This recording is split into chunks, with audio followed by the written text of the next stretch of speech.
pensais vraiment qu'on allait y arriver. Mais il s'est moqué de moi, en fait. On n'allait pas la monter, cette entreprise. En fait, il n'y a jamais cru.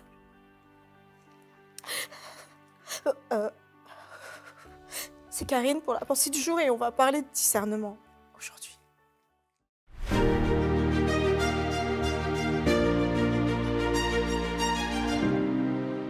La pensée du jour se trouve dans Rois, chapitre 3, verset 9. Accorde donc à ton serviteur un cœur intelligent pour juger ton peuple, pour discerner le bien du mal.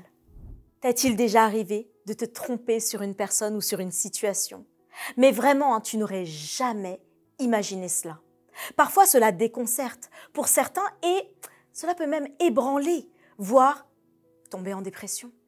D'autres ont été fortifiés par ces expériences, mais en général, on reste une fraction de seconde à se dire « mais comment est-ce possible ?» Certains diront « mais c'est normal, ça arrive à tout le monde au moins une fois dans sa vie ». Et si ce n'était pas le cas? Il n'est pas obligatoire que nous nous trompions sur des situations ou des personnes. Nous pouvons choisir d'avancer dans une voie ou avec une personne en pleine conscience et donc en sachant aussi parfois ou en se rendant compte de petites choses. Mais parfois, nous sommes aussi surpris car nous avions de grandes attentes, de grands espoirs. Nous le voulions tellement. Le roi Salomon, fils du roi David, doit monter sur le trône.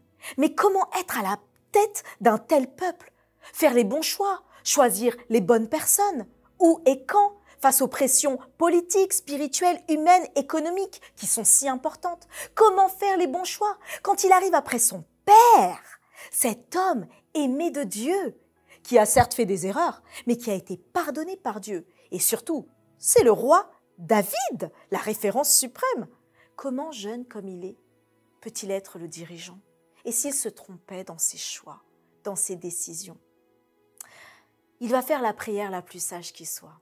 Accorde donc à ton serviteur un cœur intelligent pour juger ton peuple, pour discerner le bien du mal. Le discernement se définit comme la capacité à comprendre et à saisir ce qui est caché, le fait de percevoir quelque chose, la faculté de voir ce qui n'est pas évident à tous.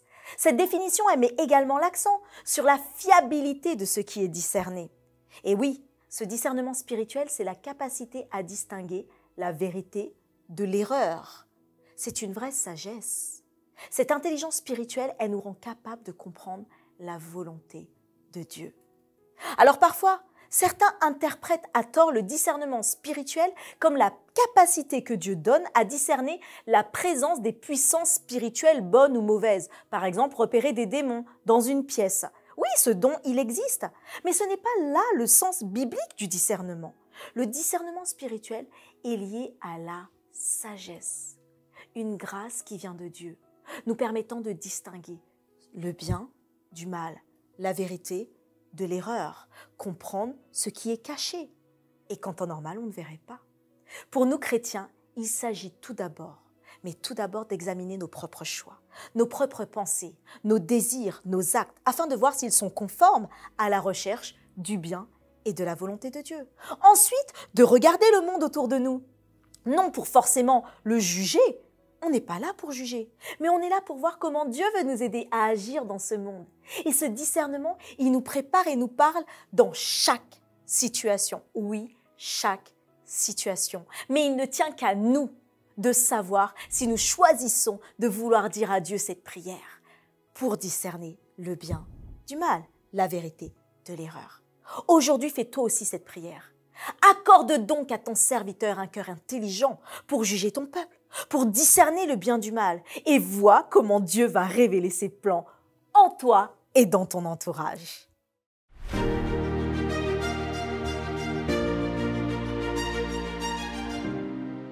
Seigneur, merci pour le discernement. Et oui, merci parce que nous pouvons aujourd'hui nous dire que nous ne sommes pas obligés de passer par des situations difficiles. Alors, un petit coucou à Florian, Eliam, Anne-Marie, Andrea, Kimia, Keilen. Et oui, nous sommes ensemble, nous sommes tous dans la même croissance spirituelle, le même cheminement. Alors, abonne-toi surtout, pense à liker, à transmettre à beaucoup de personnes et à nous retrouver demain pour une autre pensée du jour.